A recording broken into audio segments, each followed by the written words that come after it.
everyone. I am Dr. Indigo, and I hope you are as excited as I am. I was sitting here watching this just like you, and I'm thinking, wow, I am so fortunate to be a part of an awesome team that I will be introducing a little bit later.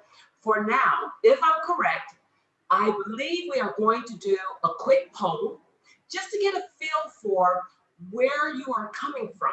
See, we do a lot of marketing and we never know who's reaching our information. So if we can have a poll quickly, which will just basically ask, where did you hear about this? Then we will get started.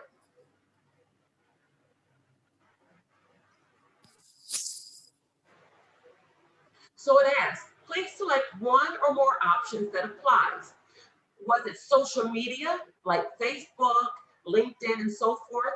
Was it a Rotary Club? Was it our district action group? Was it me? Was it one of our panelists that I'm going to introduce you to? Was it another Rotarian? Was it a coalition partner? And you'll learn more about who are our partners. Or is it something else? Like maybe somebody did a smoke signal, or maybe you had deja vu or crystal ball or something. Well, how did you hear about this?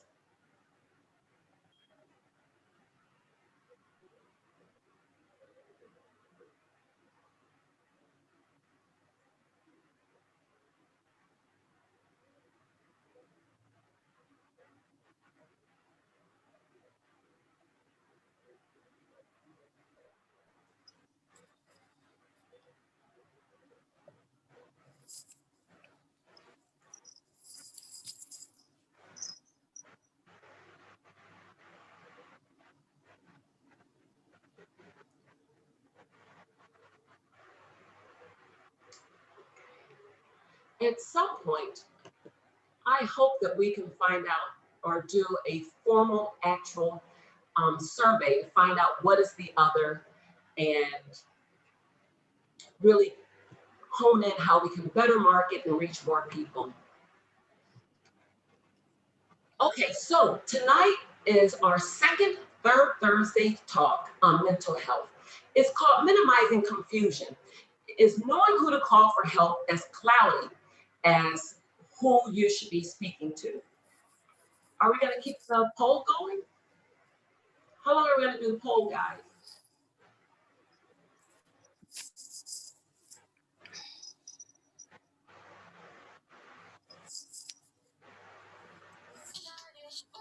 I don't think you see it anymore. I think there's a poll, third guy is around.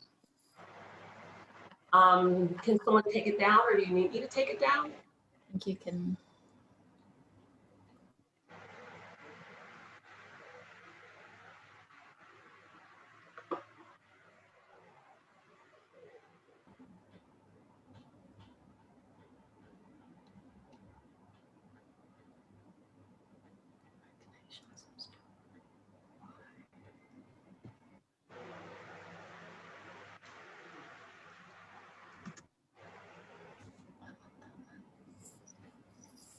So we had an opportunity to learn a little about me, but let me just share with you who I am from a mental health perspective. I've been working in the mental health space for many, many years. It is actually my passion. I have a doctorate in values-driven leadership with an emphasis on mental health and leadership. I've written for Inc. magazine, a mental health column, and I've also had a nonprofit called Indigo Insights.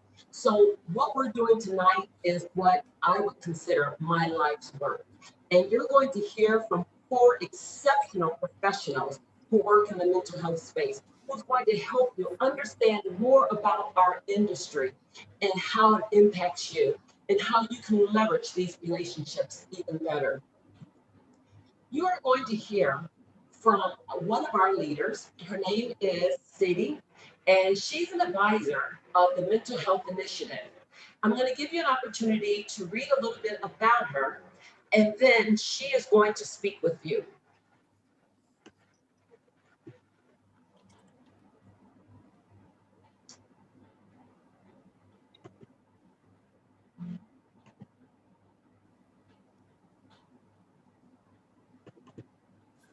Sadie, are you ready?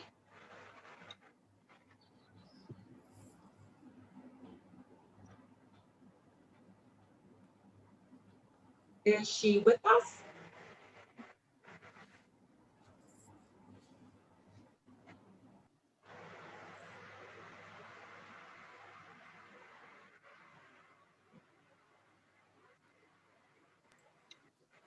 I think she's not in the room yet. Yeah, she's not in. Yeah.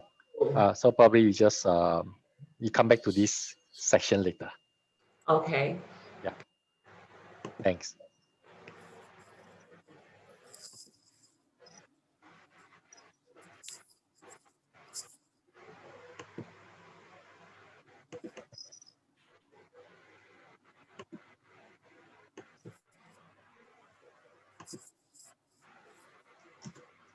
Okay.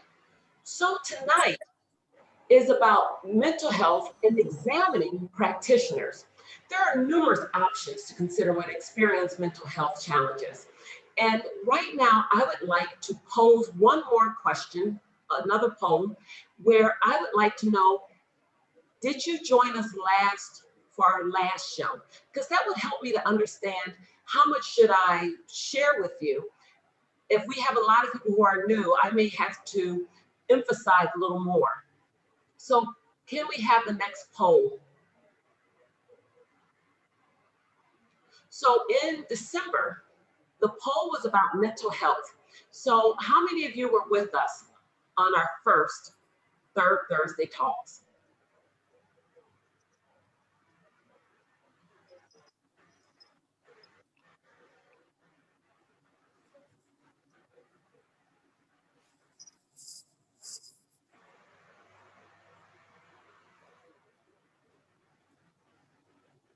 Okay, as I'm looking, it appears that we had quite a few people who didn't join us. So let me just say this. What we talked about, and it was covered in the video, is that everyone has mental health and that there is a spectrum that moves from wellness to illness. And with the spectrum, you may at any point be happy, joyful, balanced, but something can occur in your day or in your life that can cause you not to be in that happy space, where you may have bouts of depression or sadness and so forth. And so because of that, I thought it would be wonderful if we could just stop and look at what are the various options out there. See, right now we have a lot of people who are struggling. And what's interesting is that you may be fine carrying, I'm from the US, so I have to use pounds, I don't know kilograms, but you may be carrying 100 pounds, 50 pounds, and that's okay. But if someone puts a job loss, which could be another 20 pounds. Someone can put divorce, another 20 pounds. Someone can put childhood, your child is sick, or you're moving, or you're being evicted. There are so many things that they don't have to be catastrophic. It could be as easy as you got a different job, which you would think you'd be happy about, but that's changed. So when we talk about things that happen in our life, it can cause us, I'm having a hard time getting to things, so bear with me, everyone. It can cause us to be stressed out. And so when that happens, we don't always know who to go to. Very often, many of us go to who? Our mom. We go to our dad. We go to our best friends. Some of us Rotarians go to other Rotarians. And what I will say about that is that, and actually Einstein said this, that doing the same thing and expecting different results is the definition of insanity. And what I mean by that is that very often we go to the same people who are unable to help us, who's unable to shoulder what we're going through, but yet we still go to them hoping to have a different answer, a different solution, a different perspective. So with that in mind, I have tonight with us a therapist, psychologist, psychiatrist, counselor. I'm a coach. There are peer coaches. There are different people out there, different professions that can help you in your journey. So what we're going to be looking at is what can be cloudy is knowing what it is that you need to do and who does what. We also need to look at when you need to select someone. Is it just one person? Is it two? Is it a team of people? Not everyone can be your everything. And then the last part is to explore the distinct differences between those four professions, as well as the subtle similarities.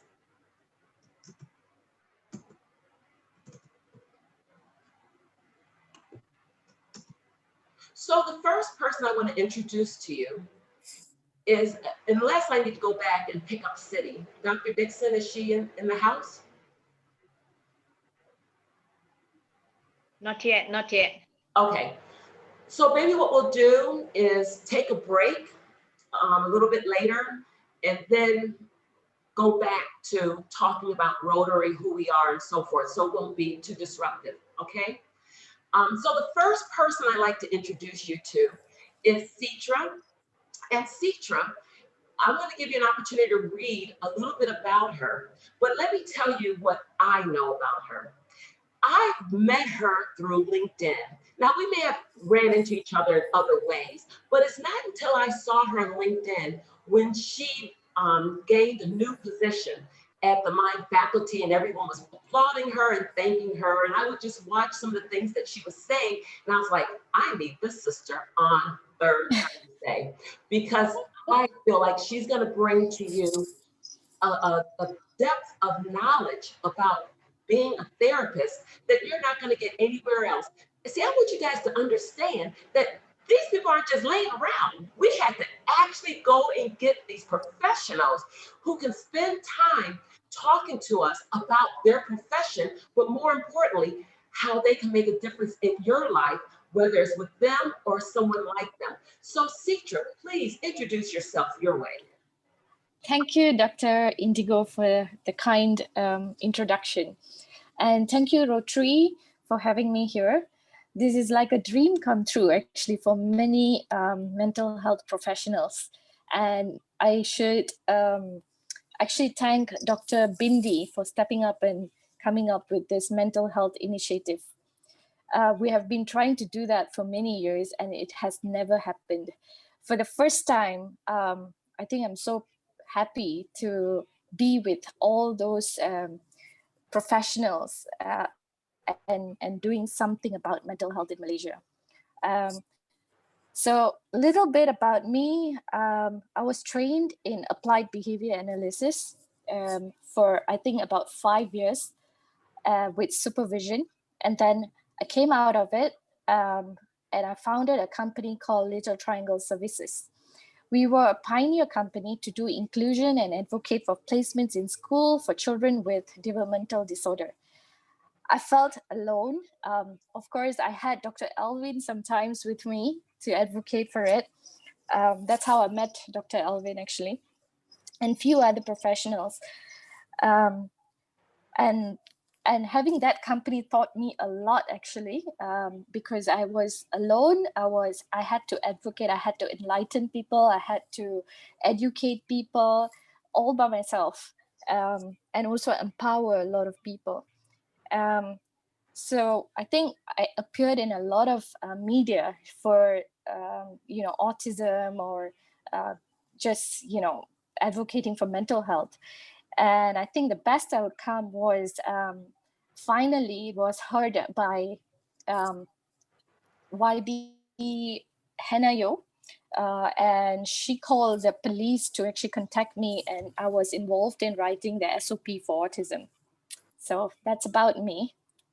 Thank you so much. And you'll be hearing much, much more from her. Sure. The next person is my dear friend and troublemaker, and Dr. Ning, and he is over at Sunway University. Just an incredible, insightful guy. I mean, the stuff that he's going to be sharing with you all tonight, I'm excited to hear about. So if I can hear from Dr. Ng to just tell us a little bit more about himself. Thank you, Dr. Indigo. Hello, everyone. Thank you for your time being here tonight. I must say that the profile that you see of me here in front of you, yeah, this was last year. And this year I've got a new portfolio. I'm no longer the head of department of psychology at Sunway University. I am now the Associate Dean International of the School of Medical and Life Sciences. much more fun position because I get to celebrate people and what they do that's good, and yeah, basically celebrating people, which is very good for mental health because you're focusing on the positive and that positive psychology. A bit about myself, I'm very passionate about mental health literacy. I like talking about mental health to all kinds of people because it's important. And it's even more important for all of us to see mental health just like physical health. And there shouldn't be any stigma talking about it, which is why I'm here. And thank you, Dr. Indigo, for having me. Thank you for being here. It's my absolute pleasure. And he also goes by Alvin Owl. Is that how you pronounce it? Well, I've got this character that I draw, especially when I'm stressed up. It's an owl. It's a cartoon owl. So I named the owl Alvin.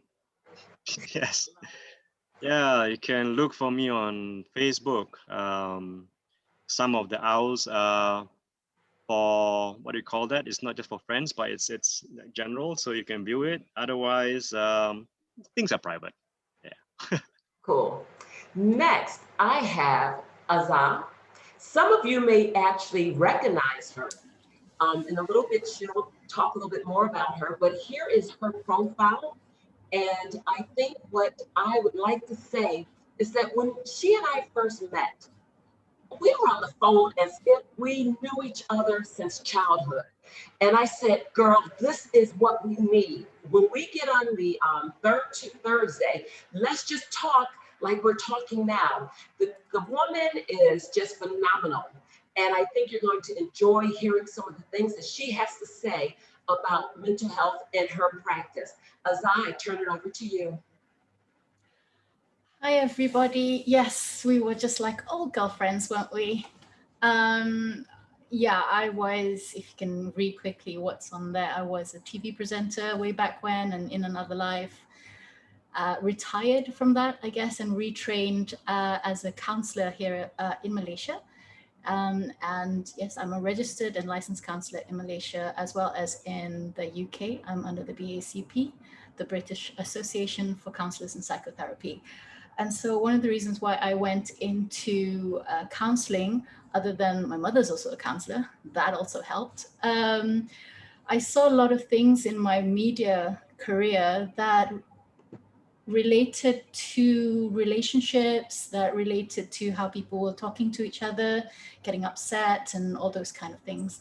And resulting in a lot of mental health issues, depression, anxiety, learning difficulties and all that. So when I went into counseling, I didn't know head or tail of what I wanted to do as well. And so slowly, with Mom's help, slowly, I kind of niched down to couples counseling, because I think that's kind of where a lot of things start. You know, if mom and dad isn't good, children aren't good, they grow up to be mom and dad, and then mom and dad aren't good, and so on and so forth. So yeah, I work primarily with EFT perspective, emotionally focused therapy, not the tapping bits. I do that sometimes, but mostly emotional focused therapy. And yes, I also founded the Malaysian Marriage and Family Therapy Association here in Malaysia, and one more that's in the works at the moment. So talking about mental health, talking about relationships with each other are my passion as well. So yeah, I think I'm in the right place with everybody. Wonderful. And what's interesting is, even though I've been in this space since the early 90s, when she and I were talking, and you'll probably remember, I was like, oh, I want you to talk about being a therapist.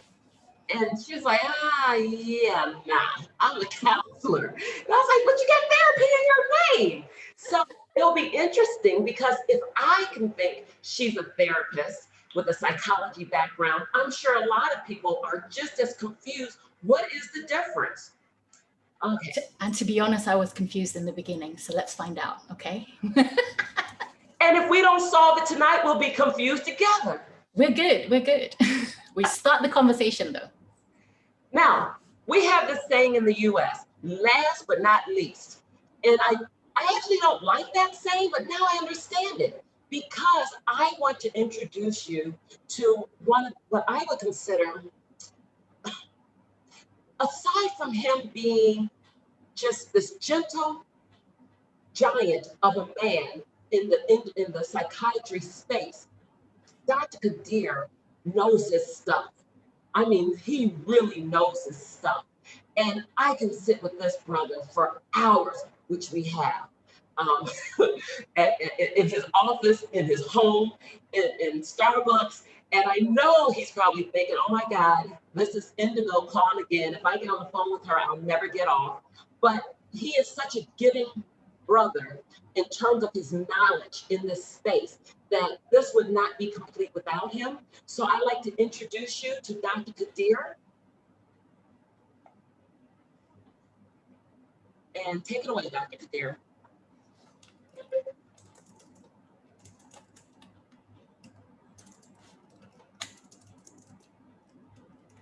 I know he's here. Okay, now I'm muted. I start my video. Okay. Right, I'm the old man in the group. Or young therapists. I wish I had you guys when I started psychiatry many years ago. I started doing what you have been doing many years ago alone. So I can share Citra's views as well. We actually once cycled all over Selangor and distributed mental health pamphlets to every village. Those were the days. So basically, for tonight, I'm a psychiatrist. I've retired from government service, but I'm focusing myself on two specific areas in mental health. One is working with families of people with serious mental illness, and then working with peers, people with lived experiences. So I think that I will focus my discussion today on that. So I'm a psychiatrist. What we do is that we are trained doctors, medical doctors. Then we go into psychiatry. So my time in the 80s, we had to do everything. We were trained in psychotherapy. We were trained in family therapies. So we had to do everything because in Malaysia, we didn't have other mental health professionals at that time. So the coming in of clinical psychologists is the late 90s. Counselor, the counseling board, I think was registered about 2005. So we had little input in the early days with a multidisciplinary mental health professional team. Now, just before I retired, then I got all those. I had counselors, I had clinical psychologists, I had occupational therapists, I had social workers, mental health social workers. So then I had to retire. So now I'm back alone again, and I'm focusing on, as I said, two things: working with families and working with people with lived experiences. I think that's one of the group that's not in this discussion. Mm-hmm. Thank you. And it's interesting you would bring that up because I believe we do need to have that type of conversation. What's interesting is that tonight, it almost, someone said, well, this is more clinical. The people you have are clinical. Well, in some aspects it can be, but some therapists are not clinical. Some therapists may work in other, have come through other doors. Or like, I don't consider myself clinical, even though I've taught psychology and I have a background in psychology. But I think tonight we are really focusing on individuals whom, one, if you have insurance, you can see them, whereas very often when you talk about peer-to-peer, you can't. But we'll also, because you brought it up, Dr. Kadir, let's definitely bring up some of the things because that is an option for people. So let's get started. I wanted to ask or start off by asking Azam, did I say correctly? I call you everything different each time. Yeah, people in the West call me Azar, and it's Azar, Azar, or Azar. That's what they call me over here in London. But it's Azar. Azar. Yeah. Let's start with you. Mm-hmm. Distinct difference between what you do and what the other panelists do. What's the distinct difference? I know what I do. I'm a counselor. I do talk therapy. That's what I do. educationally, I had to get a license in counseling. You have to have a degree in counseling of sorts, according to the Counselors Act in Malaysia. So our profession in Malaysia is regulated under an act, and we have the Board of Counsellors Malaysia. So that's why I call myself a counsellor. To be a counsellor, you don't have to be a doctor. You don't have to be something prior to this. This is actually my second career as a counsellor. So when I wanted to go into this counselling or helping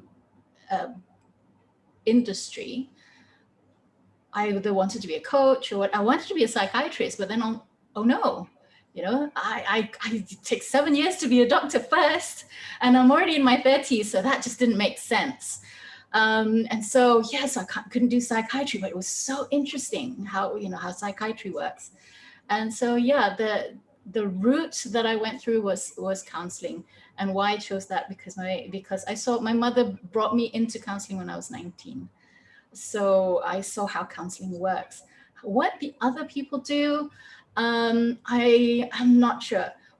I think it's more to the brain. And the function of the brain, correct me if I'm wrong, what I do is talk to you about your relationships with each other. And so I'm talking about your past, your trauma, and how that past is affecting your behavior and your relationships today. Coaches, I believe, is once you've healed from your past and traumas, it's moving forward in life. So I don't do the moving forward bit, I pass them to the coach, because now you're all healed from myself. So you know a little bit yourself is more congruent, you have a lot more confidence, in your relationship.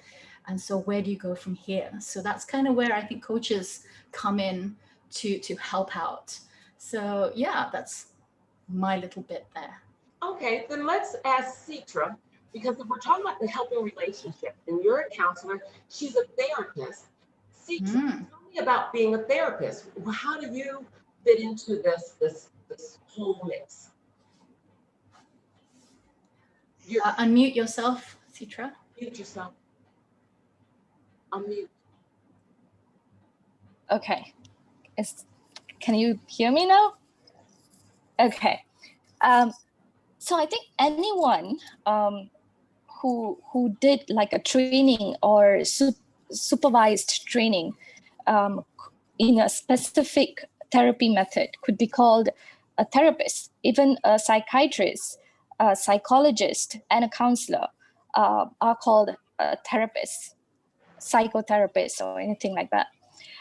So as for me, I think I just gathered, I accumulated more hours in therapy.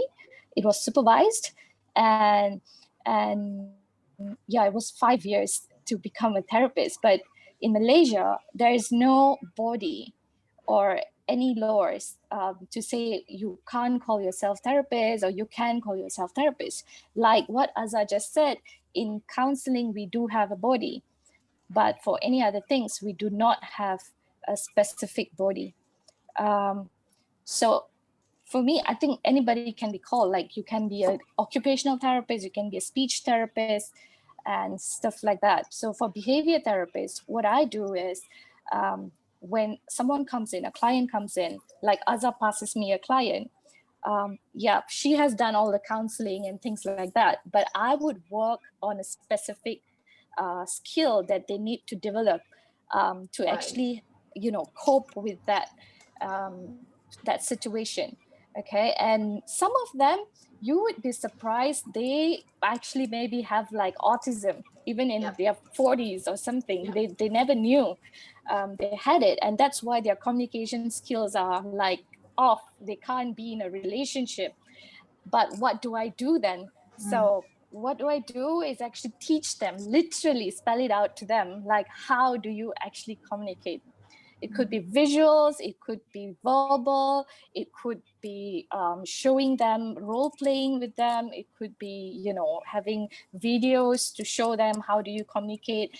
and then it gets better. But so a role of a behavior therapist is actually to teach them skills rather than go around it and say, oh, you know, you can just be on medication or something and just get over it. But where I work now in the mind faculty is something that I've always wanted to do, is working with a psychiatrist, a counselor, psychologist. So what happens is before I actually take in, if it comes from a psychiatrist, he's already given me an overview of like if the patient is on medication or the patient has, you know, a disorder or anything like that, and then I start working on it. But if the patient comes straight to me, behavior therapy actually do not need a diagnosis. You can just come with anger management. You just say, I'm just getting angry all the time and I want to just change my behavior. And by right, actually, we do not see a diagnosis. We just work on the behavior. But what I do is, because I have my master's and I have a lot of training in mental health, so I would analyze the whole situation. It could be something like what Azza said, coming from their past, mostly childhood traumas. So then I would pass it, and sometimes this childhood traumas is actually interfering with their memory. So they come in, they say, yeah, they have anger. Then I feel it's anxiety plus, you know, some kind of OCD or some autism there. But I wouldn't know why are they acting like, because they're forgetting so many things. Then I would just pass it to a clinical psychologist to do more assessments, to see the scores, and then come back to me for therapy. Okay. That's how it works. Yeah. That kind of leads to Dr. Alvin, because what I'm hearing is that you specialize, you kind of drill in deep to help them change behavior or deal with something that they're coming with. While Azam, I didn't say it right, love me where I am, she would be more maybe even long term of healing of things that have happened in their past that they're carrying with them. So you mentioned a clinical psychologist. So we have a psychologist here. How do you fit into this whole picture? Well, how I fit in, like what Citra mentioned just now, I'm the guy that you send to, that you refer to for assessments, psychological assessments. And that's what we are trained in.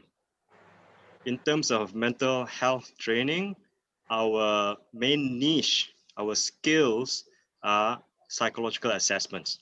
So we are the ones who will be giving you all kinds of tests to figure out what you're good at, what you need to improve on. And from there, we do even more investigations. We basically do kind of like CSI stuff, right? And our CSI is basically cognitive scene investigation. It's not so much criminal scene, but although we can also work in the forensics, but that's a different story.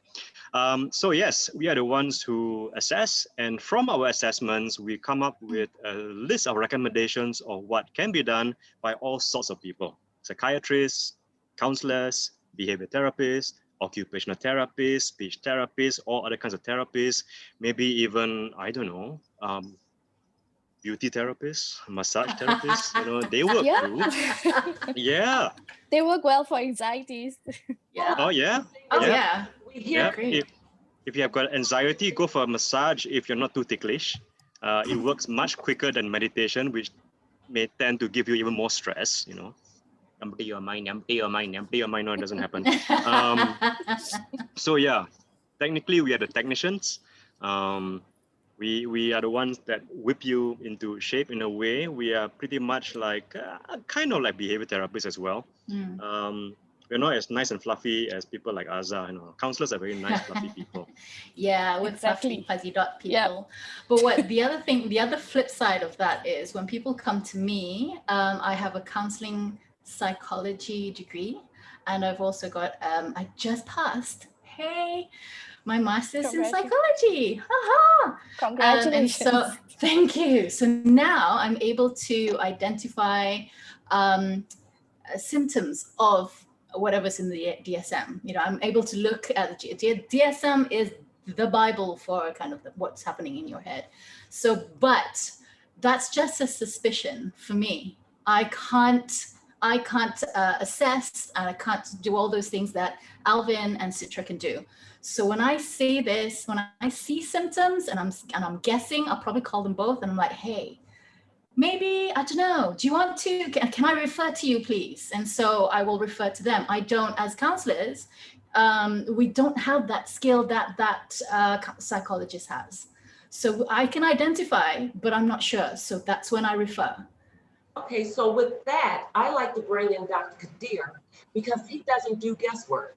As a psychiatrist, he's able to diagnose. That's a huge part of diagnosing. As a matter of fact, I sent someone to a psychiatrist once, and they came back angry, very upset, because they were used to me being the coach, you know, coaxing them and helping them and cheering them on and taking notes. And when they went to the psychiatrist took some notes and gave them a prescription. Oh, they were livid. They were like, he didn't talk to me. He just took notes. Well, I want to hear from Dr. Kadir. What is it that a psychiatrist does that's different than the other three? Thank you very much. Okay. Basically, when someone comes to see a psychiatrist, what you do is you take a full history of all the problems. You understand the childhood trauma, you understand the grief, and you try to put it all together. We understand most psychiatry issues stems from social determinants. So we put it all together. If you have the luxury of a multidisciplinary team, then you start referring the patient to a social worker to help investigate into the social issues, to a psychologist. If you have that luxury, I can tell you in Malaysia, we don't have that luxury. How many psychologists are there in the government service? 16. There's more now, actually. There's 31. No more now. Yeah, 31. Wow. But still, Okay, 16 31 to is 31. very, very little in population of Yes, 32 yes. million. Yeah. 35. Yep. You need 800, so 31. Not bad. When I became the psychiatrist in 1991, I was number 13, 13. Now we are up to about 400 something. So calculate yourselves, 1990 to 2020, from 13 to 400. So you're not 31. You need another 30 years to get to 400. So anyway, I'm getting to that point because in a rich area like Klang Valley, you have all those people like Azza, Citra, who you can go to, you know, even as first line. When I worked in England in a community mental health team, the head of the team wasn't me. The head of the team was an occupational therapist. A clinical psychologist was there. I handled the severe end of the spectrum, which is the bipolar, the severe depression, the schizophrenia. But I was a member of the team. And because I had, being a Malaysian psychiatrist, we had extra training. We had to do psychodynamic therapy. We had to do cognitive therapies. We had to do family therapies. We don't have others at that time. So when I went and walked into England, I had that extra skill sets. And later on, I joined behavioral family therapy group with Groene, clinical psychology. That's for people with schizophrenias actually, and bipolars.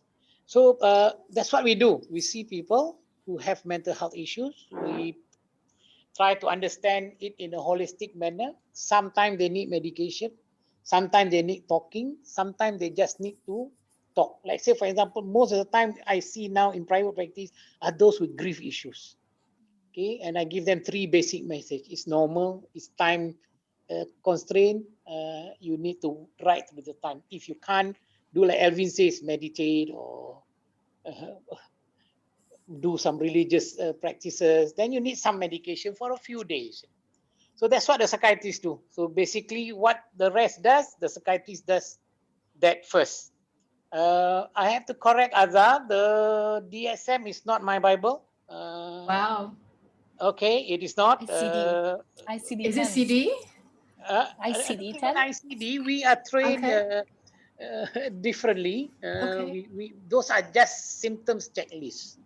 Yes. Yeah. They are symptom checklists, Experience. That's basically. right. Yeah. So they are not even a diagnostic manual. But in America, you have to fulfill the DSM for insurance purposes. For Right. Malaysia, no, we haven't come to that yet. Before you touch in, there's only one company that covers mental health reimbursement, and they will reimburse to Alvin and me, not to Azhar and Sitra. That Mhm. means to a psychiatrist and a psychologist. They haven't written down registered counselors yet. So AIA is the only one, and that's only for outpatient treatment. They don't reimburse the medication. So those Yeah. are things that we need to talk about later. So Wow. anyway, just to sum up, a psychiatrist see a patient, get a holistic view of his issues, understand that social determinants are very important in mental health issues. And when I was in Permai, we work in a multidisciplinary team, so we accordingly allocate the patient to those who have the best skill sets to manage.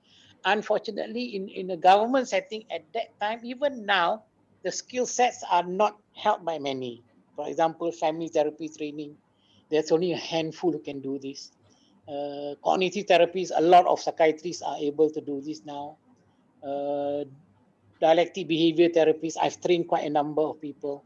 So that's the to me that's the biggest issue in the public service, that we have very few professionals who can deliver services that we know these are available but not accessible to the general lay public, the B40s and so on. So Thank let me you. ask you this, the four of you. I agree that it's very confusing. So I got a better feel now that each of you have spoken. But what would you recommend as an indicator for someone to select you? For instance, if I was like, let me just say, there's a difference between sadness and depression. We all know that, right? Amongst us. Sadness is we know where it's coming from. Sadness is I lost my job, my dog died, I broke up my girlfriend. I don't get to watch Netflix tonight. I'm sad. Depression is when you can't really determine where is that coming from. It's a level of sadness you can't even explain. So I believe right now a lot of people are probably depressed. A lot of people are probably sad. There are people who are angry, resentful, just a lot of emotions all over the place. If someone is out there watching right now and they don't know, how do I even know who to go to?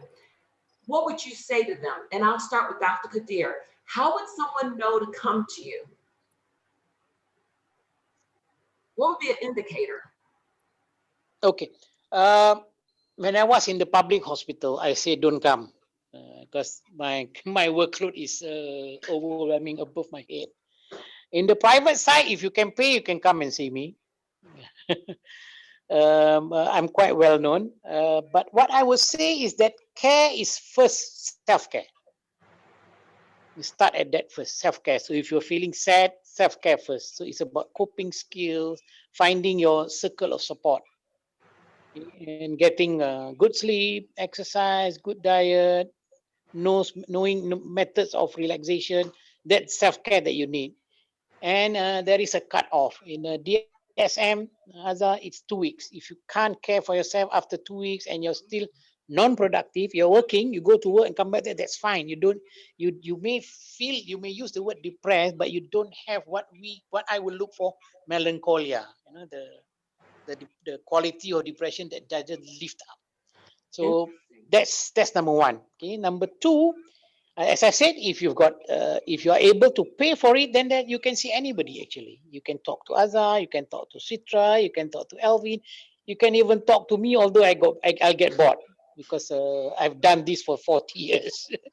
Right? Let others do that. So I'll give you a piece of paper with the wellness strategies. Go back and do this first. Come back and see me in 1 month time if you think you need medication. If not, I'll send you to a few others who will listen to you. That's number one. Number two, I think the second part of self-care is I think the support. So if you, unfortunately, even in Malaysia, we have people with very low support systems. So That's where the peers come in. The peers are people with lived experiences. Lived experience means if you have a depression, you've gone through grief, or you have overcome childhood trauma, and you get yourself in a group and you offer this help to those people who needs help. So I think that's the second level. So self-care and then peer support, those with lived experiences. And only then you go upwards to look for care. And the third level, I feel, is not the professionals, but to train people like Indigo who has skill sets, other volunteers in what we call as psychosocial interventions, basic cognitive cognitive lab or behavioral lab, etc. Interventions that are generic. For example, cognitive lab will be thinking positive psychology thoughts, or even cognitive processing, how you process your thoughts. Behavior will be behavioral activation. You get involved in societal activities. Unfortunately, now in COVID time, you can't do that. But in the there is a study done in Kurdistan where the man died. The woman at home will be encouraged to join wedding parties, would be encouraged to join the weekly religious festivals in that particular town, and it helped them. So behavioral activation, cognitive processing at a lower non-professional level, train a group of people to deliver this at the community level. So at the health centers, at Rotary centers, where people can come and you can deliver this without much diagnostic interventions yet. If that doesn't work, then come and seek help. So the pathway must start with self-care, peer support, psychosocial interventions, and go upwards to specialized care. Okay, Okay. let's hear from Dr. Ning. What's an indicator that someone would have to come to you? Me, well, usually, like I said earlier, if you need to have an assessment, for example, a cognitive assessment, some people call it an IQ test, but it's a pretty comprehensive test to do so that you find out what's going on within you, psychologically, because we are able to test your level of attention, your focus, how well you problem solve, things like that. We can also assess for emotional level, your behavior. We can do observations, all kinds of stuff, because that's what we are trained to do as psychologists. Now, that's one of the main difference between a psychologist and a counselor. A counselor, like I said, are nice, fluffy people. They listen to you. They manage, help you understand your emotions, manage them. Whereas we tend to be more of the taskmasters. We get you to do stuff, give you homework and stuff so that we learn more about you. But we are also trained in therapy.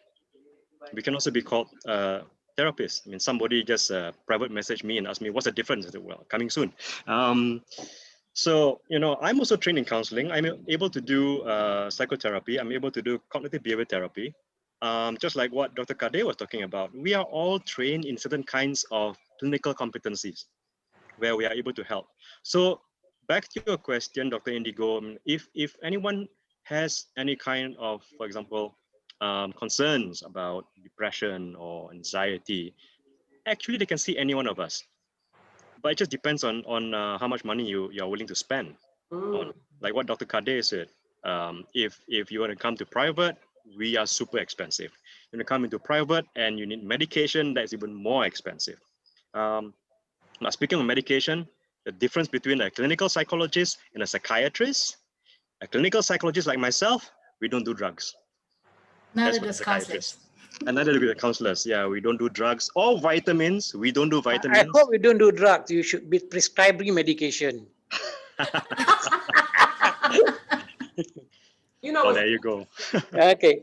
That Dr. Ng is that there is a very well-known noted psychologist who ended up with a drug addiction.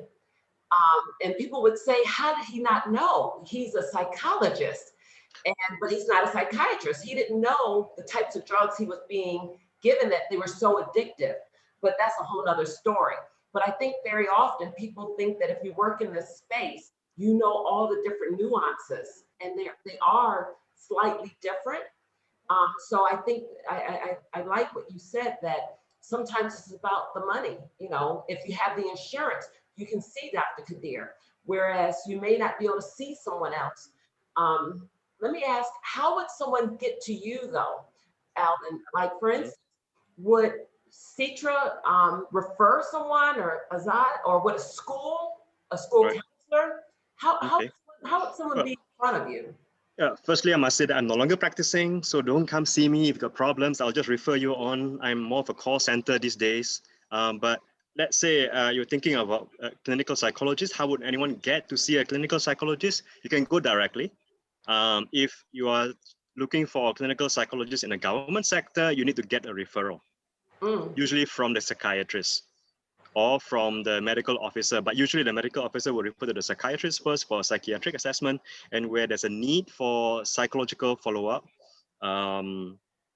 psychological therapy, they are likely to refer the individual to the psychologist, usually for further assessments, and then therapy. It can be behavior therapy, like what Citra does, can be cognitive therapy, or both, or they can also be involved in behavior activation, like what Dr. Kade was talking about. I mean, it really works. We look into the research literature. Behavior activation is one of the best things you can do, because you go back into the community and you just function. So yeah, you can come to see me directly. Yeah, sorry, don't come and see me directly. I'm in the university, you see. But you can go and see a clinical psychologist directly. Be aware that they are able to do assessments. They're the only people who can do assessments, basically. I mean, psychological assessments. Psychiatrists will do psychiatric assessments. Counselors will do counselors assessments. We've got their own assessments. But clinical psychologists are usually in a hospital setting. That's why we're called clinical psychologists. We work together with a team of other mental health professionals, other allied health professionals, because that's how we can work. If you ask me, I rather work in a team, because alone I'm pretty useless. There's only so much I can do as a psychologist. So yeah, that's how you can get to me. I'm into psychologists. You can go directly, or you can get a referral. And I would suggest that you see a psychologist who is well coordinated with other mental health professionals. Because, as we can see here, there are 4 of us. Azhar does the counseling. Dr. Kadir can do pretty much everything. But usually the psychiatrists are the ones who prescribe medication, and they would help you monitor the medication. The psychologist will not be talking medication unless there's a need to understand behavior changes or lifestyle changes that has to be made because of medication. Because some medication gets you very sleepy. Yeah. Somebody hand me something. Anyone with a dart? Poison? Tranquilizer dart? We're just talking about medication. Yeah, it makes you sleepy. And if that makes you sleepy and you have to function at night, there are certain changes that you have to make. So someone like Citra would probably help you with a behavior change, or someone like me, a psychologist, can also help you with it. So there are lots of overlap between us, just that it depends on our training, our competency. I would rather go for competency rather than label. Yep. Yeah. But usually when it comes to medication, psychiatrists, assessments, psychologists, counseling, the counselor, and behavior change, behavior therapists. So In between. So Yeah. let me kind of go and focus on Citra and Zah, because it's very clear what a psychiatrist does, what a psychologist does. But let me focus on you two, because I find that people still avoid sometimes seeing a therapist or a counselor, and they go to their mom or their friends, people who are woefully not prepared to help them with actual emotional distress. And so, one, I want to ask you, why do people choose friends or social media even as their counselor or as their therapist versus coming to someone real? And what can they expect when they come to see you? I'll start with Azam. Sometimes they go on Facebook and do the pseudo, what is that, Elvin? I don't know, that thing that they... You mean the glossy magazine? Yeah. Tick, and they go, oh my God, I'm OCD. Yeah, oh, I've got autism. Oh, help. The next month you got something else, because every month they've got a different list. Oh, is it? And then different symptoms. And a lot of my friends do that as well. They go like, oh, Azar, I've got this. And I said, okay, so what test did you do? Oh, it's in this magazine. Okay. It's very difficult sometimes, because I guess for counselors in Malaysia, a very different experience for me in the UK. But for counselors in Malaysia, when they hear counseling, they don't understand the word counseling. Counseling in Malay is the same pronunciation as it is in English. I think the first experience of counselors from people who speak to me are counselors in schools. And usually when you are a naughty person, a naughty boy or a naughty girl, you get to go to the counselor. And then that has that label, and that experience in itself, or trauma, if we can say, is very, it's in their heads, and they just don't want to see a counselor. I've had experiences where I've been said, oh, I thought you were going to tell me what to do. I guess they hear that all the time. I also feel and experience that people think that counselors are somebody that tells them you're doing this wrong, you're doing that wrong, And so it's not, I don't want to hear what I'm going to do wrong. I know what I'm going to do wrong, right? So why am I here? Why do I need to go to a counselor? And especially if I say I'm a couples counselor, if there's also a vernacular misunderstanding, in the sense that when you say couple in Malay, it's boyfriend and girlfriend. It's not marriage counselor, it's not a relationship. So there is a lot of vernacular confusion amongst the community as well.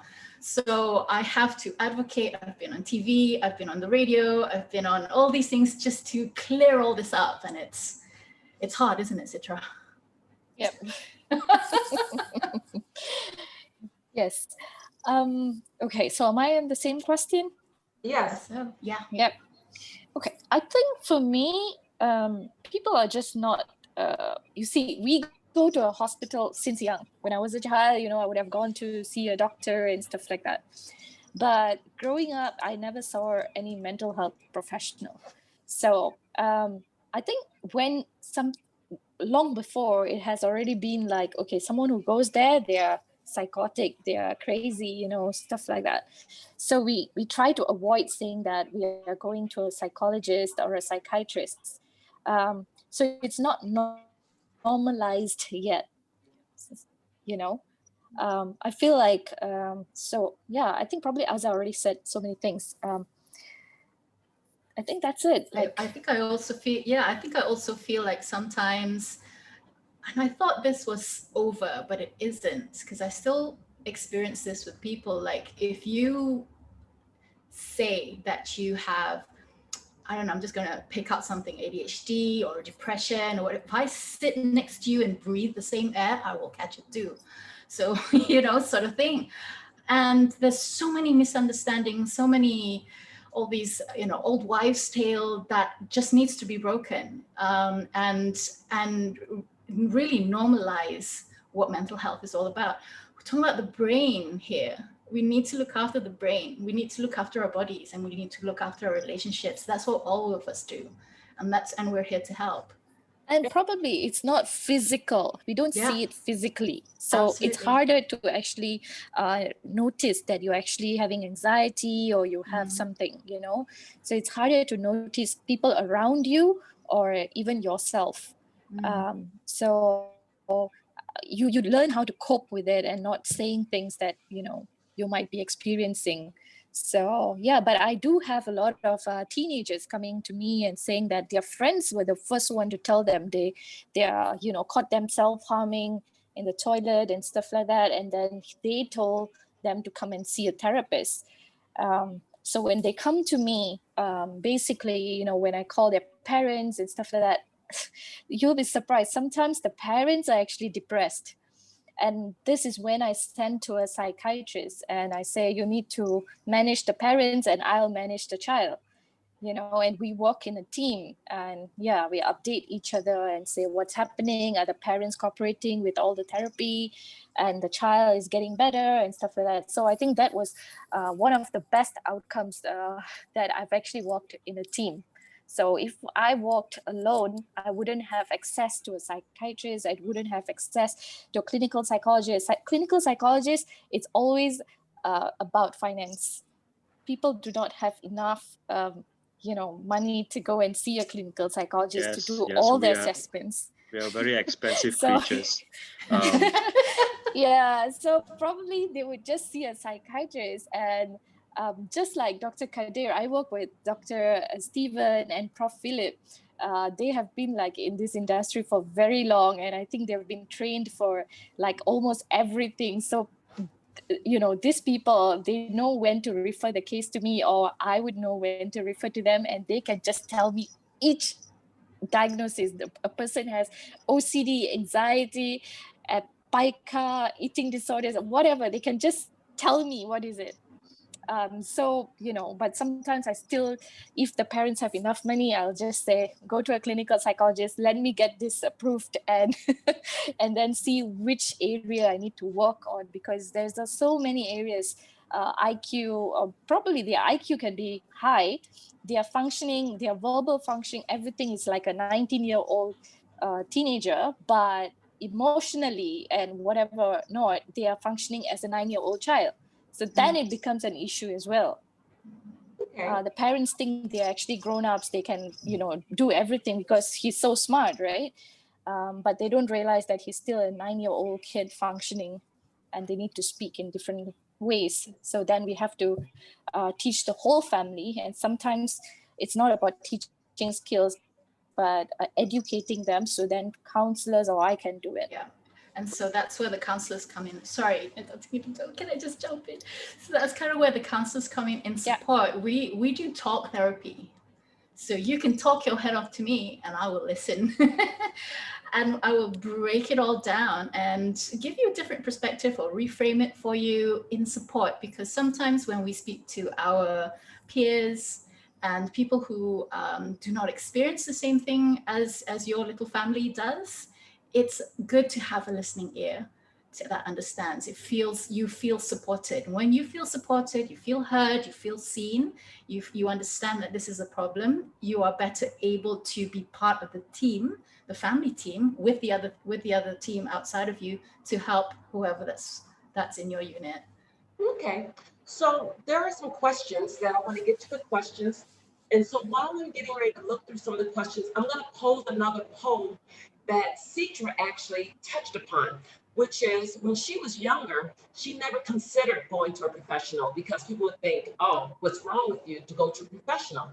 And unfortunately, even today in 2021, there are still stigmas attached to going to professional. And so can I see the next poll? Which service seems to have, it's cut off.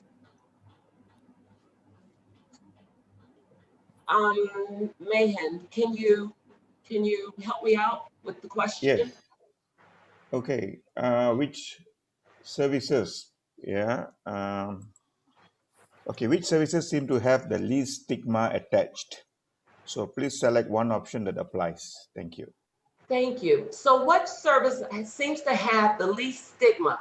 Is it counselor? People are willing to go to them easily. Is it a psychiatrist? People are beating down the doors to get there. Is it a therapist that has the least stigma? Is it a psychologist? Or is it all stigma? All of them have a stigma attached to it, or none of them have a stigma.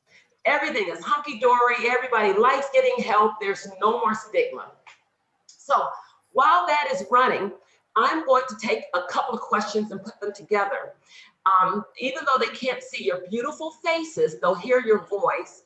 And what I would like to ask is, based on what you do, what would you recommend for someone going through a storm right now? What I mean by a storm is that the pandemic is a storm. If you lose your job, that's a storm. America, the whole Trump thing a couple of weeks ago, that was a storm. And so we all go through storms, but sometimes we're hit with a perfect storm, meaning so much comes at one time. So if that is the case, from your professional standpoint, Someone mentioned aromatherapy. I believe strongly in aromatherapy, love aromatherapy. I usually have it right here and I will spritz myself, especially if someone starts really getting on my nerves. I know spritz and that little, the smell and everything stops me from saying what I really want to say.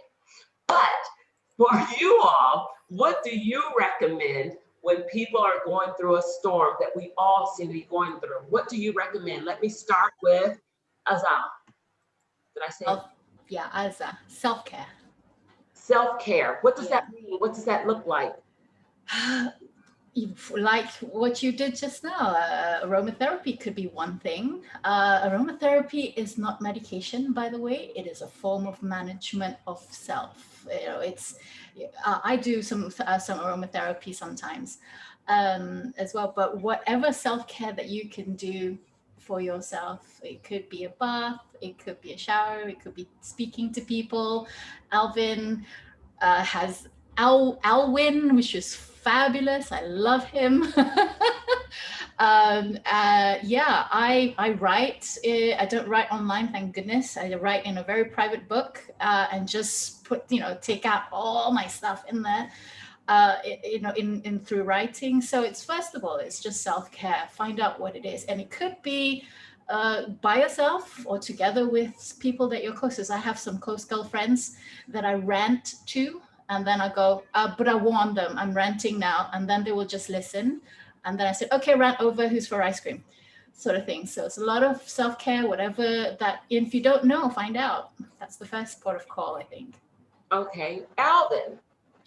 I think she alluded to what you do, but what would you like to say? Well, same thing, self-care. Go within, because the only person you're with at any time is with yourself. I just had a look at the chat, and what I saw here that's written by Ellen Enghui. Transfer your emotions into a medium like writing. I do that. I write. If I'm not able to sleep, I'll just wake up, go to my notebook, and if it's too dark, I go to my phone and type something in my notes. I write poetry. Okay. Yeah. Excellent. To express myself, I can express myself through drawing. These are just my own personal preferences. I like to exercise. Being in lockdown, there's nowhere you can just run amok. So you do that at home. Whatever floor exercise I can do, I'll just do them. It's pretty healthy. It's good. Keeps me like all chiseled and stuff. But yeah, self-care. Do whatever that helps you get comfortable. If you're not used to meditation, don't force it, because it can be too cliche. You should go into meditation. Yeah, it works if you have practiced for a long time. But if aromatherapy helps, yeah, by all means go ahead. Anything that helps you feel more relaxed. So I would say do something that helps you to relax, to calm down. Move away from the storm, however you can. It's easier said than done. It's always easier said than done. I would think about whatever that you have done before that has helped. So go back to whatever that's you're familiar with. Okay. Citra, if someone were to come to you, what would you recommend? Same thing like Azar and Dr. Alvin said, but probably you just need to ask yourself. It's very important to ask yourself what keeps you happy. Like for me, it would be music. I could just listen to sad music and start crying, and that's okay. If I feel like happy, I mean, like just listening to happy music and start dancing, it's fine. Another thing they could do is like just having aromatherapy. Massage is really helpful. Just ask yourself, if you like writing, you're a writer, you like writing your thoughts out, write it. If you have to soak your feet in a warm water, go to a tub and soak yourself, go ahead and do it. Anything, ask yourself what makes you happy. That's it. Okay. Now I'm going to ask Dr. Keith Deer a little bit differently, because when I went to go see him, And I didn't go see him as a friend. I didn't go see him as a colleague. I went to go see him as a psychiatrist. And what's interesting, I went to him because I shared with him what I went and prescribed for myself because I understand medications. And I said, it didn't work. It didn't work at all. And he said, well, good. That'll stop you from taking that. And I said, I know what I need. And I told him what I needed. And when he finished, he gave me advice. And the reason I want him to share with me or with you all, the advice that he gave me is because very often people think that mental wellness is a this or that proposition. It's not either right and you'll be fine or take sleeping pills. What I needed was, and I'll just say I needed Xanax. I needed something to help me sleep because at that time we had the COVID stuff going on. We had my immigration issues. My son had been arrested. I had a lot of stuff on me and I wasn't sleeping. So what I knew is that I couldn't just go to him and get pills.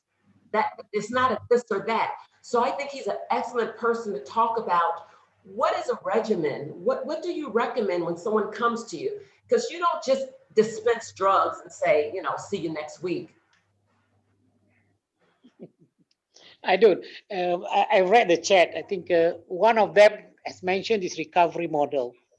The recovery model is working with the people in front of you, being with them rather than rather than doing things for them. So understand what that they are going through, like what we did the other day, Inigo. And you said you needed something to help you with sleep. The rest you're going to do things fine. So that's why I guide you through. And Azar has mentioned self-care. I've mentioned self-care earlier on. Alvin has mentioned self-care. That's where we all start with. And self-care is the word itself. You can't prescribe it. I have tried teaching people mindfulness. You do that to youngsters, they come back and you see them in a blank face. They rather do K-pop dancing. And that's fine. Yeah. So it has to be individualized, actually. So that's self-care. But then I must reiterate the second part, where you try to get them in touch with their peers, either those who have lived experiences or their same age group. But we are professionals. We are sitting at the end of the table. We can understand our training to help us to know where they're coming from, but we cannot really emphasize them unless we have gone through the same thing.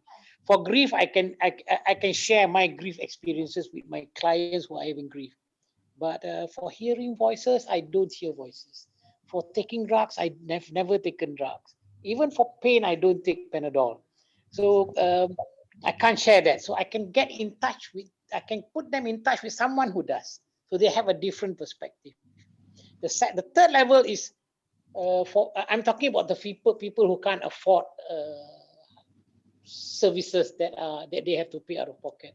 So the third level is where they can walk to somewhere, health center. We train people in the basic things that we talk about, some behavioral component, some cognitive components. They can get there and get some people to listen to them and provide basic steps towards getting better. If then they don't get better, then they see the specialist. So that's where I'm coming from. I'm coming from a perspective of recovery. When in recovery means you have to make the journey. I'll be there to help you. Just like 100 meters. I'm outside. You are running inside the track. I'm outside, but running at the end. And with serious mental illness, I never let go. Never miss never. It's lifelong. My patients started with me from 20. They're still bothering me when they are 50. Right?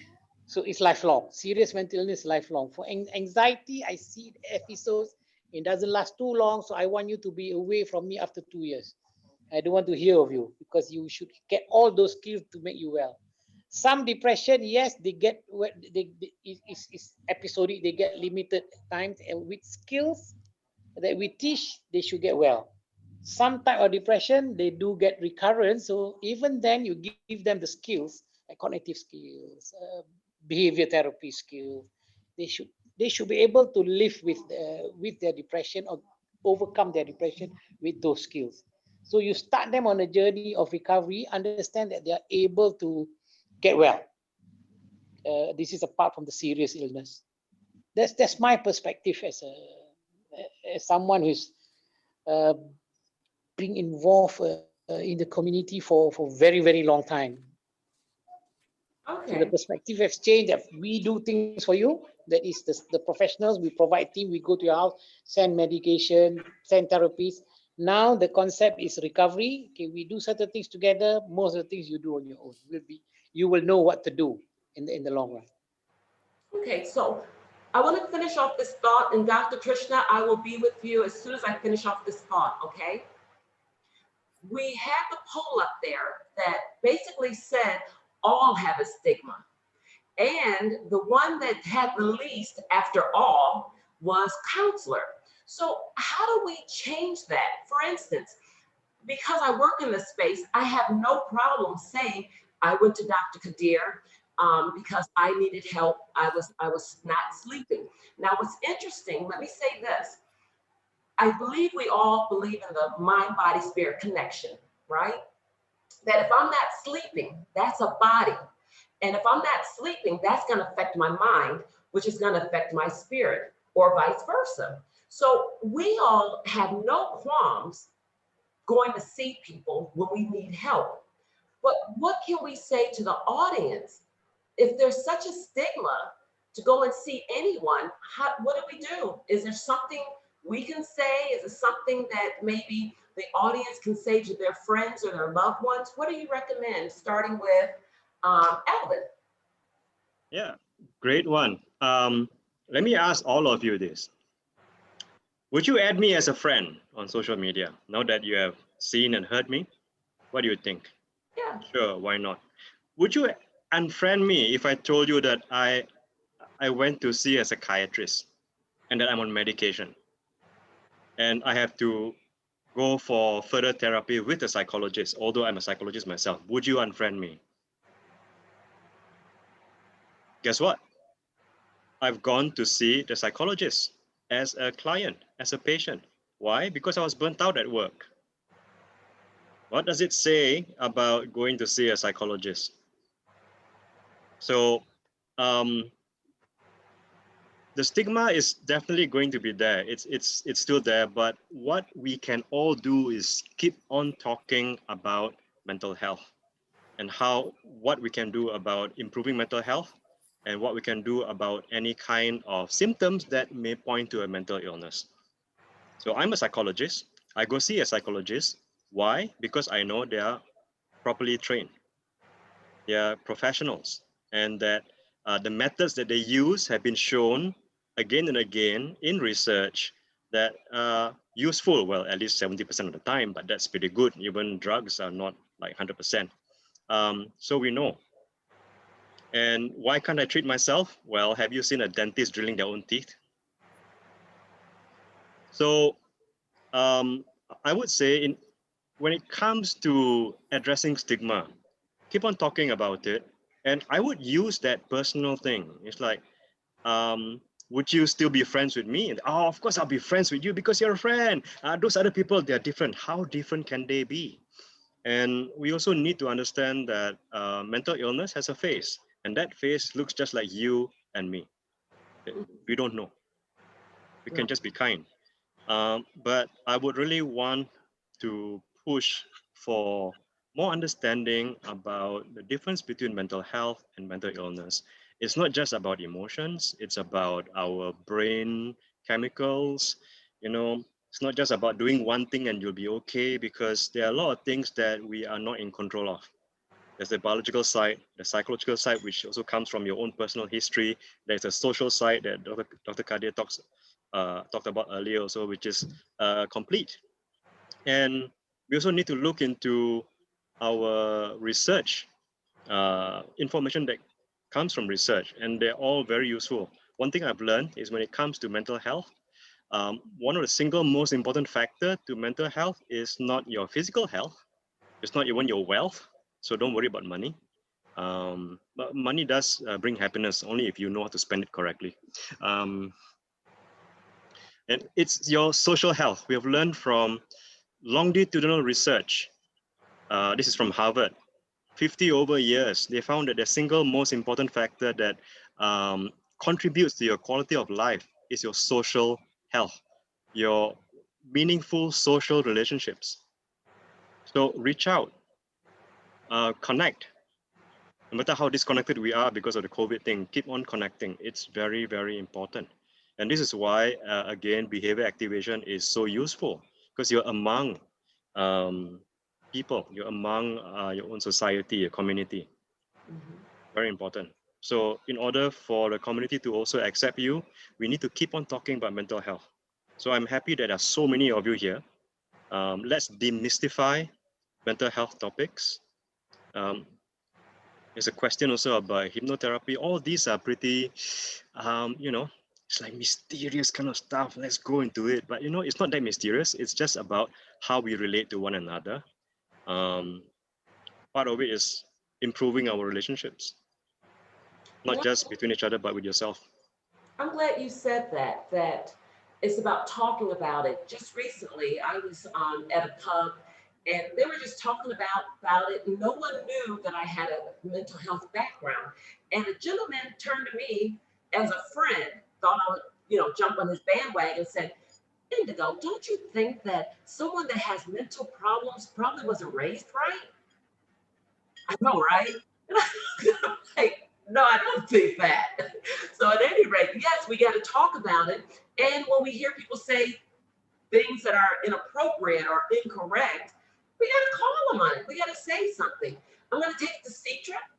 So what would you recommend? And then we're going to finish up with Azad. And then I can go and start asking questions. So you mentioned talking about it. Yeah, we all talk about mental health, but do we practice it? How many of us, go to a restaurant when we are ordering and we say, please, thank you. We don't even do that. In Malaysia, we don't even do that. No kindness. So I feel small things like that, you need to improve communication skills for that, kindness. Small things like that, like getting bullied in the office, in an organization or even hospitals and things like that. I broke my wrist and the orthopedic doctor, he just wants to see my wrist and he doesn't even care how I feel. So whenever I complain, he'll be like just making fun. Oh, you maybe did a lot of work, or, don't even think that probably I'm just going through a very bad time, breaking your wrist, not getting to do so many things can also affect you mentally. So I think among even professionals, like doctors, teachers, the way we communicate with people,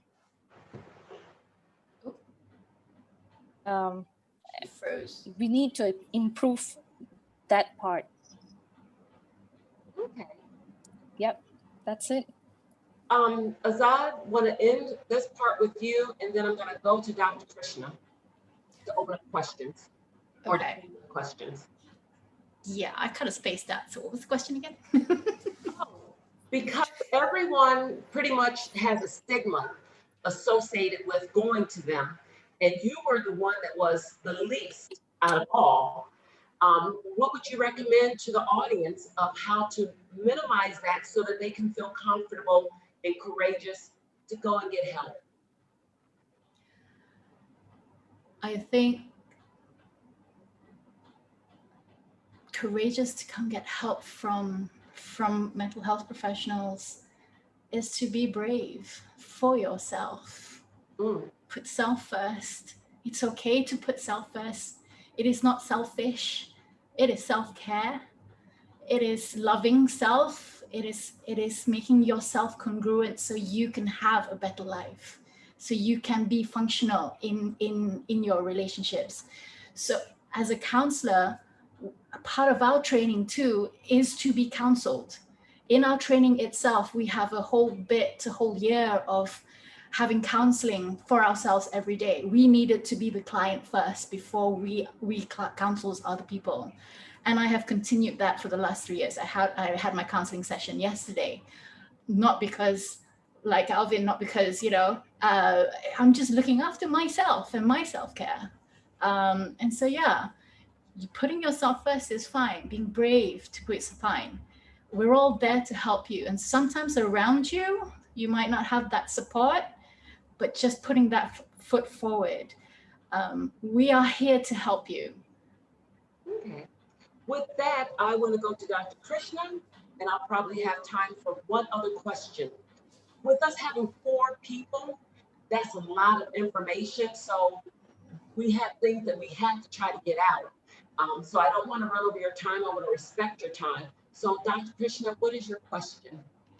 Yes, Indigo. You have told us there are many different types of experts you could go to and see if you have a problem, but all of them cost money. And many times, as you have rightly said, there are many people who are sad, who are upset, who are depressed. They don't know where to go for help. I believe there's a Talian Kase 15999 which they could ring up. Now these people can't afford to see any of those on the panelists now here. You could go to a doctor and then get to an ordinary GP or a doctor, but those doctors don't have much time and experience to actually tell you what to do. These people have never even heard of self-care. They don't know anything.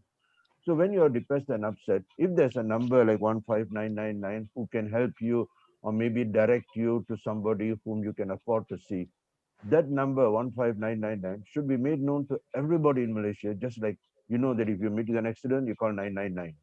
So this number, see, even I didn't know this number. I was just told the number on the chat group here. So this number should be made known so that the first number you call should be a simple number, not a 8-digit number. Simple number like that. You just call and say, I'm sad, I'm depressed. And then that person will advise you and tell you who to see. So how do we go about doing this? Okay, so that number has been listed, but let me say this. When someone has a broken elbow, they don't say, well, my elbow's broke, so I'm just gonna wait until I get some free help.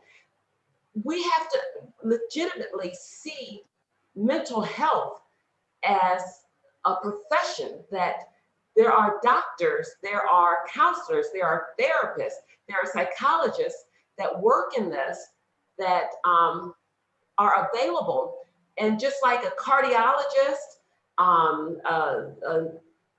you know what I'm saying? You have specialists on the physical side, just like these are specialists on the mental side. And until we start appreciating that they went to school, there is a lot for them to learn.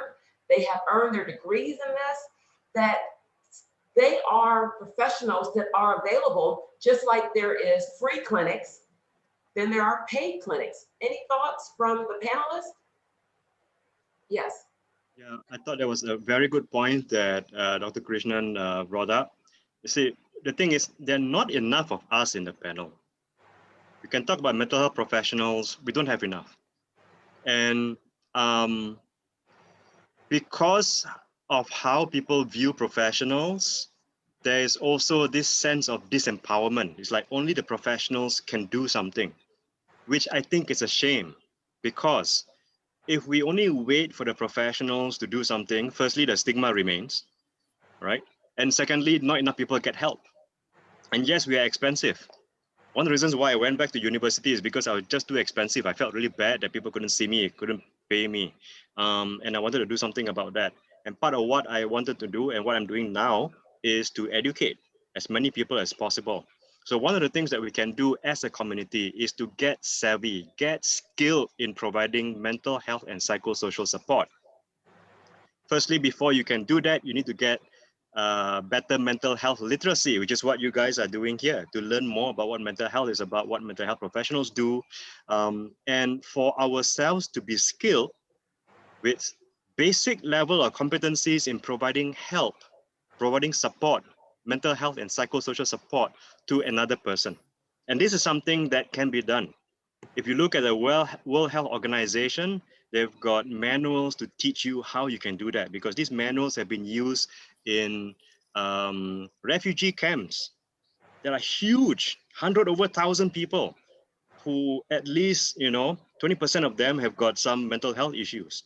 That's a lot of people. How do you help them without, or with just maybe one psychiatrist, one psychologist? No way. But what you can do is can train other people within the community, very basic skills, such as helping others to manage their stress, right? Like what Dr. Kade was talking about, self-care, doing something for yourself, to continue to recover, to know how to ask for help, very important skills that a lot of people don't have, and then maybe even better, teach others. So when we can have this kind of ripple effect, you have more and more people in the community getting access to mental health help, because there are too few of us, and if we are there, we are too expensive. The B40, the M40 will not be able to afford. Really, it's very expensive. You say clinical psychologists are expensive. Yeah, short term, long term. Psychiatrists can be very expensive too, because medication, if it is long term, medication is very expensive. You can get from government hospital, that's good, but otherwise, whoa, it's more expensive than cigarettes. Some medication is like a couple of $100 a day for a pill. And There you go. but they have great insurance to cover that stuff. Okay, so I can wrap up. Let me hear from Citra. In terms of what would you recommend? I'll go to Azelle and then in with Dr. Kadir. Okay, so I think like mental health literacy, if you see NHS NICE, it's a guideline of what can you do, what, they even tell you what the psychologist would be doing. If that would be a good thing for Rotary, maybe to start off with guidelines, just having a website, having what to do, a self-care, what is self-care routine, like educating people through, putting up on your website, and with like psychologists, what they have to do. If you go to the NICE guideline, they would actually, I don't even have to know if I'm going to a GP, if I'm diagnosed with anemia, I don't need to know what I would know what medication actually she's going to give and what is the procedure she's going to do, blood tests and everything is literally there, the guideline. So I think we need to do that. Probably we can do that. And also, probably you can do that. And people can read that and see how they can help themselves. Okay. Azelle. Well, I echo everybody, and Dr. Kadir must have something really juicy at the end of this, I'm sure.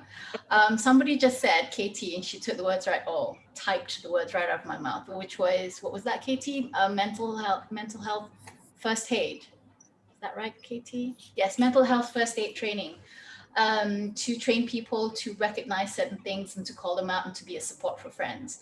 That's way back when with my mom, who's also a counselor. We did that in some MNCs in Malaysia, where we didn't give mental health training, but we gave counseling skills, listening skills, and what to look out for, and to be a support for other people as a peer support in the company for other staffs. And those people will also get once a month or once a week, something like that, that we'll give them supervision so they can unload on us. And then we can identify those people that need more help than the staff peers can help them.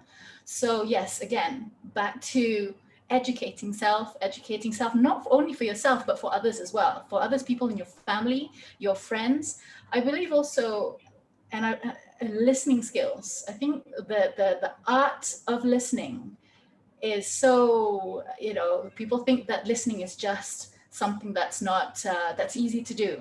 But when you really train in it and you really execute it right, you can actually do a lot of help to the other person. So train yourself and read a lot about it. The way to change is not only to speak about it here, but educate yourself so we can share and talk about it here. And so we can move on than just, Dr. Kadir is probably hearing this thing for the umpteenth time over the last 40 years. And so has my mom. She has the same complaints. It's the same thing. Why haven't we moved on from that? Because it really starts from self. Really educate yourself. Let's move on from just, we need to do this, we need to do that. We need the how. We need the how from ourselves, and we need the how from everybody else. How do we get there? How do we get the talian up? Where do I go? So once we get over the fact that, yes, we do need help, we can then do the how and when and where and how much. Okay. Dr. Kadir, I want you to wrap this up with Dr. Krishna's comment in mind. What can professionals do? What can everyone do so that you all are more accessible And there are people out there who can help that because there is a lot of people can't afford professional help, but they still need help. Thank you. Dr. Krishna is right. The helpline is useful together with the other helplines, the Befrienders helpline, the Good Samaritans, but they are just that helplines. It means they're there for people to talk and someone at the end of the line to listen. I've started 2 helplines in Johor. It ended dismally because of interference. And I was involved in the UK NHS Direct, which was also not that very useful because people prefer to come and have face-to-face conversations. So that's where Alvin's idea of training people with psychosocial initiative, psychosocial support, and a broad-based support at the community level is a very interesting thing as far as I'm concerned. We all echoed the fact that everybody needs to have self-care, to practice self-care. I think this has to be a mantra from now on. Practice self-care, practice self-care, and practice self-care. And I think list down the simple self-care strategies. You don't have to say meditation, just say practice relaxation methods. So each to its own. Exercise, like Alvin says, and sleep. I cannot overemphasize. Now we know that you need to have a proper sleep-wake cycle routine. So that's self-care, and we have to now start identifying people with lived experiences who can then support those who are in need. So then I think that is the second strategy for this coalition. And the third strategy will be start to train more people to help those in need free of charge. That's number 1. I think that's clear. Number 2 is the stigma. You can't go home without thinking that stigma is the big issue. Stigma is the big issue. I think Alvin has touched about it. I've been saying this all along, that mental illness is a brain disease, right? That's the easiest way to go about it. Saying that it's a brain disease doesn't mean that it's just purely biomedical. The brain interferes in relationship. The brain interferes in emotions. The brain influences your behavior. So both Azhar, Alvin, and Sitra comes in because it's the brain. It does everything. It's not like the heart is just beats on regular basis to supply blood all over. The only advantage the cardiologists have is that he can see the heart. Right? He can put a tube in and can visualize the heart muscles. We don't have that luxury for the time being. We do have PET scans that can see how you think. We do have SPECT scans that can look at emotions, but I don't think we need that. We know that whatever we do as a human being comes from the brain. And we know enough now that we can tell the brain to do other things. For example, there is a happiness center. You can do things to make yourself happy. I think we all know that. And we know, for example, now you can make new brain cells grow. Mm. That's something new. This is called neurogenesis. This is something very new. You can do things to make about 8 to 12 brain cells grow, and this starts in the memory area. So where, but that's the whole thing, that in Malaysia we don't even have neuropsychology exactly or anything like that with the brain. But in the UK you have to study the brain. 3 neuropsychologists. Yep. We only have 3. Yes. Neuropsychiatrists know everything. But They don't I even mean, learn neuropsychology. Surprise like this. What I'm trying to say that we know this information, right? We don't need to reinvent the wheel. We don't need to have a brain research center here because we can't go there. We have not invested there. I am a member of the Malaysian Mental Health Council. Let me tell you, it took 10 years for despite the Tan Sri Lanka will know this, telling from the beginning, we need clinical psychologists, we need counselors, okay, we need therapists, we need social workers. The bureaucrats are unable to took 10 years to decide, yes, clinical psychology is a separate field or specialty altogether. 10 years to decide, not minuted yet. I don't know whether it's minuted yet, Alvin. So from that time, from 16 for 10 years, we are 31. Dr. Kadir, 1 minute. Stuff, but it's taken us all, and I got to wrap up because we promised them we'd be done at 9:30. City is here. I would like for her to, at a minimum, share about who we are, because some of the questions that are being asked, we're doing that. We have what's called a national coalition, and this third Thursday talk really should be almost like every Thursday, because there's so much to talk about when it comes to mental health. So we just scratched the surface. We're not going to change. Exactly. We're not going to change the world tonight, but at least we're going to give you. I hope we gave you enough information that you are comfortable picking up the phone and or emailing someone that you need to talk to. City, are you available to speak on behalf of the National Coalition for Mental Wellbeing? Yes, Indigo, I'm here.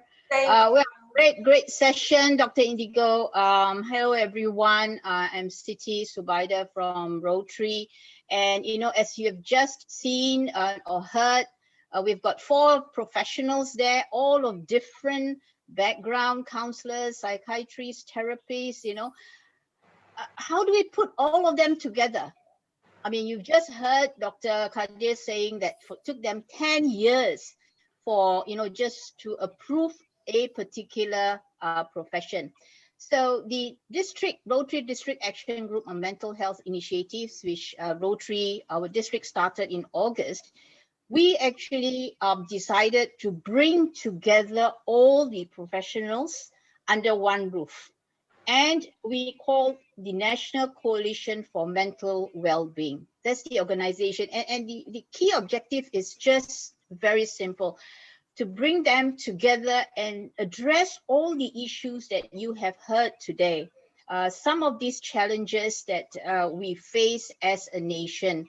And Rotary is taking this lead, of course, working with all the agencies. If you can see on this list right now, we are in the midst of formalizing this coalition with at least 30 over organizations, and every one of these organizations, from the Mental Health Association, MMA, the Bar Council, Faculty of Mind, both the NGOs, private sectors, even the institutions like HELP, IMU, Malacca, Manipal University, Utah, and world bodies like UNICEF, UNHCR, and WHO are all coming on board so that we can all work this together in one voice.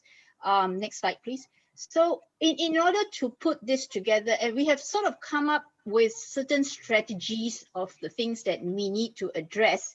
And you have heard some of these from the speakers, things like youth and adolescents, some of these issues. Rotary and the coalition and Rotary, we are going to start looking at how do we train school counselors, what is the outreach like, whether training them as counselors or whether training them with mental first aid programs, basically to support youth mental health and providing access to aid. Where can they go? How can they help? I think Azza mentioned about how, right? That's the biggest issue. How can we help them? How can they help themselves, right? So for youth, it's like peer support.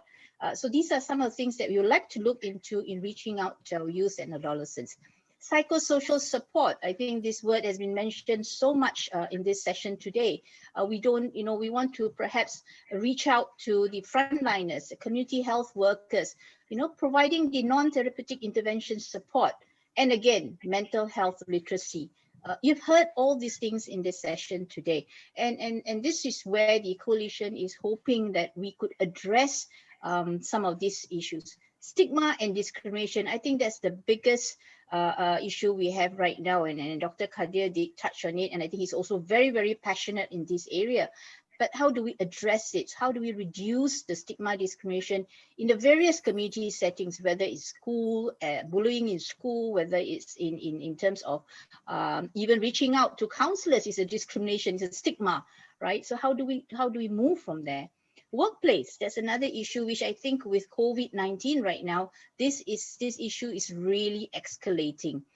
employee mental health challenges, which a lot of employers are facing with the retrenchment and working at home. Working at home is also not an easy thing to handle. It's another form of stress level.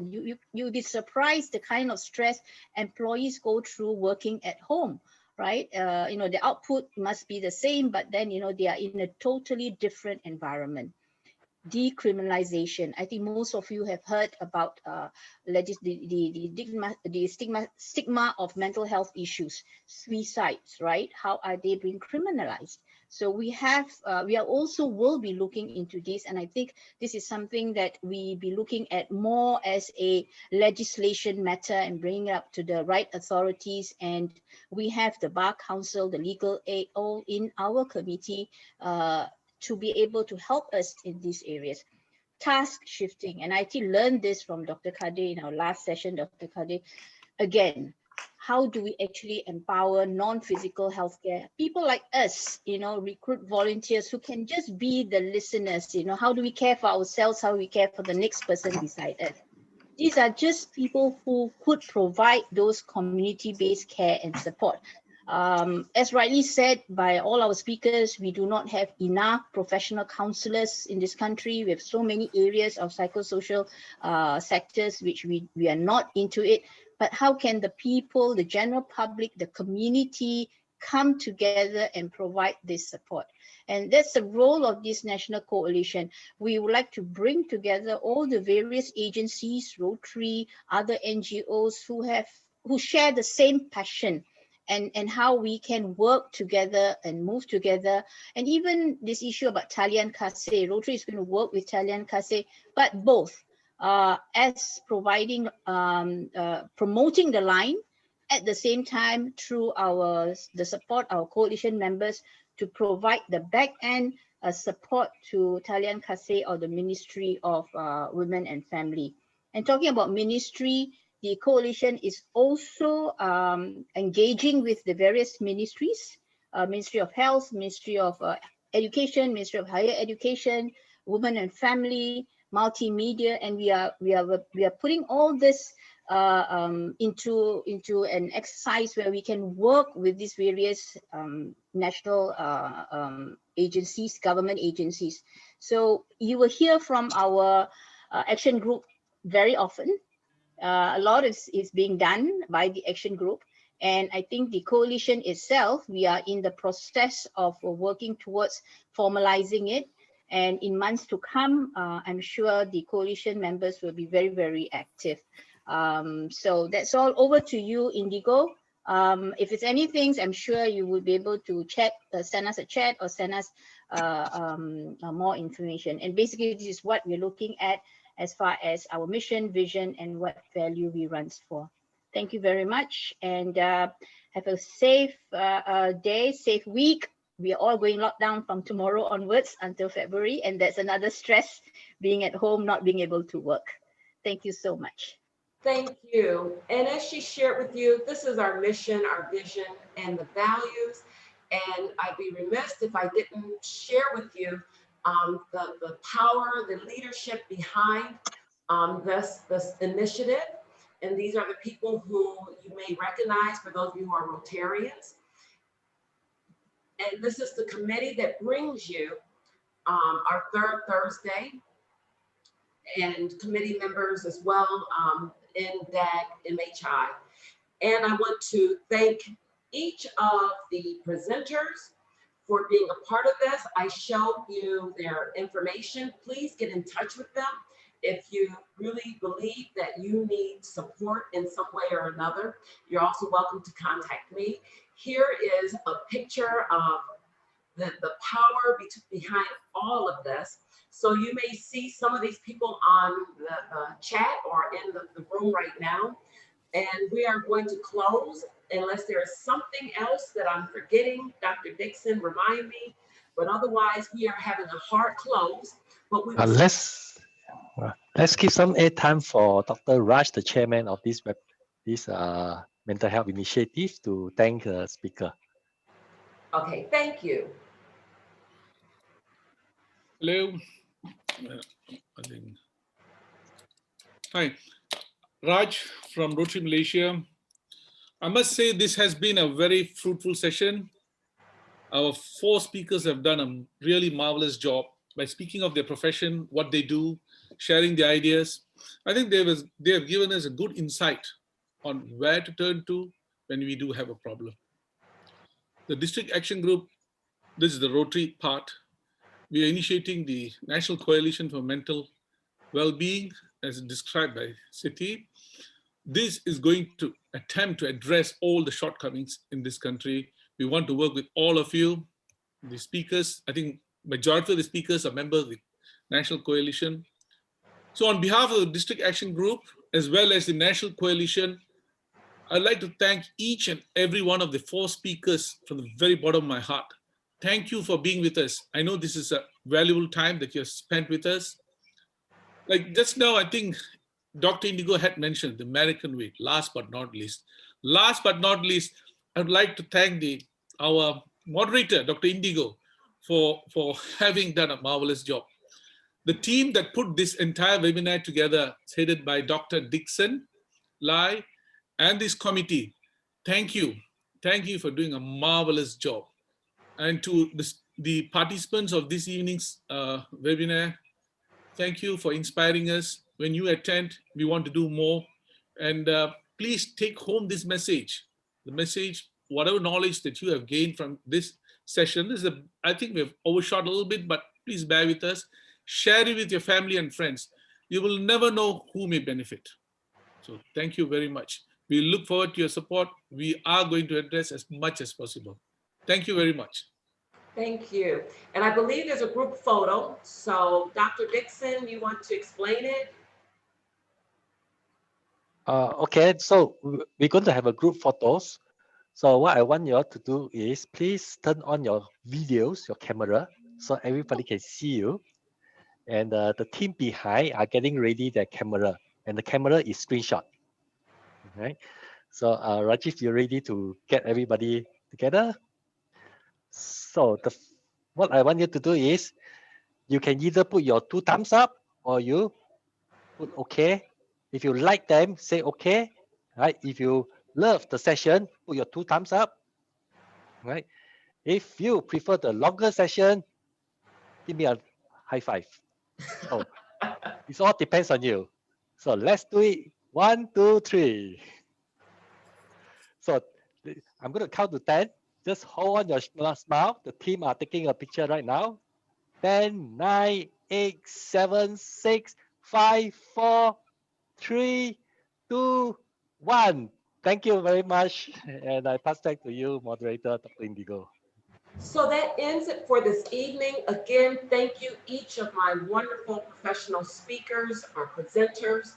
I know I'm going to stay behind. Anyone else who wants to stay behind to answer questions, I think that's what we're going to do, Dr. Dixon. Yes. Okay. So just hang on for a while. Yeah. What we can do is answer any questions that come through there, since if everyone is speaking, it'll just become too much. So if we can keep it muted, but if anybody wants a question, they can put it over there. And if the presenters, panelists can let me know if they're still here, that would be great. I'm still here. Still here. We are. I shall not sing any further, or it might rain outside. Or it might break your monitor. Yeah, that too. Yeah. Well done, Indigo and team. Questions? It was a great talk. If you don't mind, can I just ask something to the speakers? Is that okay? Yeah, sure. Okay. We won't charge you anything, although you're very expensive.